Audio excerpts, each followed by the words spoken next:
வணக்கம். சற்று முன் கிடைக்கப்பெற்ற மிக மிக முக்கியமான செய்தி ஒன்று வெளியாகி உள்ளது.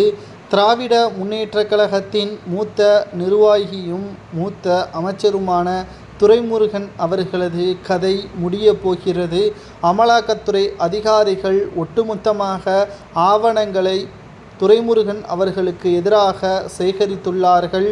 கிட்டத்தட்ட பெட்டி பெட்டியாக பணங்களையும் மூட்டை மூட்டையாக மணல் மாஃபியாவின் சம்பந்தப்பட்ட ஆவணங்களையும் அமலாக்கத்துறை அதிகாரிகள் கைப்பற்றப்பட்டிருக்கக்கூடிய நிலையில் ஒட்டுமொத்த ஆதாரங்களும் துரைமுருகனுக்கு எதிராக தற்பொழுது இருக்கிறது.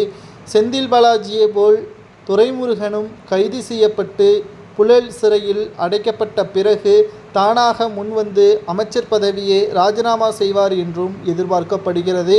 செந்தில் பாலாஜியை விட ஆவணங்களும் ஆதாரங்களும் துரைமுருகனுக்கு எதிராக இருப்பதன் காரணமாக அவர் நிச்சயமாக சிறைக்கு செல்வார் என்றும் அவருக்கு கடுங்காவல் தண்டனை கூட கிடைக்கலாம் என்றும் தற்பொழுது தகவல்கள் வெளியாகியுள்ளது.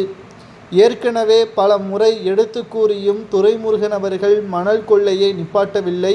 மணல் கொள்ளையின் மாஃபியாவாக இருக்கக்கூடிய கரிகாலன் அவர்களுடன் தொடர்பு கொண்டு பல மோசடிகளை செய்ததாகவும் பல ஆயிரம் கோடி மணல் கடத்தல் மூலமாக லாபம் பெற்றதாகவும் துரைமுருகன் அவர்களுக்கு எதிராக அவரது வீட்டில் எடுக்கப்பட்டுள்ள ஆவணங்களை அமலாக்கத்துறை அதிகாரிகள் தற்பொழுது நீதிமன்றத்தில் சமர்ப்பித்திருக்கிறார்கள். இந்த வழக்கானது நிச்சயமாக நடைபெறும். அப்பொழுது துரைமுருகன் அவர்கள் விசாரணைக்காக டெல்லிக்கு அழைத்து செல்வார்கள் என்றும் விசாரணையின் முடிவில் நிச்சயமாக புழல் சிறையில் குறிப்பாக நீதிமன்ற காவல் நீட்டிக்கப்படும். அதற்கு பிறகு சிறை தண்டனை உறுதி செய்யப்படலாம் என்ற தகவலும் வெளியாகியுள்ளது. திராவிட முன்னேற்ற கழகத்தின் அமைச்சர்களை பொறுத்தளவிற்கு யோக்கியர்கள் என்று கூறுவதால் யாரும் இல்லை என்றே நாம் கூறலாம். 2021 சட்டமன்ற தேர்தலுக்கு முன்பாக திமுக ஆட்சிக்கு வந்தால் தமிழகத்தை பொற்காலமாக மாற்றுவோம் என்று ஸ்டாலின் அவர்கள் தமிழகம் முழுவதும் பிரச்சாரங்களை மேற்கொண்டார். சிறுபான்மையினர் மக்களும் அதை நம்பி அதிகளவு வாக்குகளை செலுத்தினர்.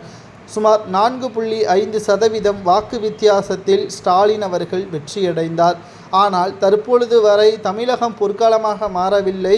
அமைச்சர்களது சொத்துக்களும் அவர்களது குடும்பமும் தற்பொழுது மேன்மை அடைந்திருக்கிறார்கள், வளர்ச்சி அடைந்திருக்கிறார்கள் என்பதை எதிர்க்கட்சியினர் விமர்சனம் செய்து வருகிறார்கள்.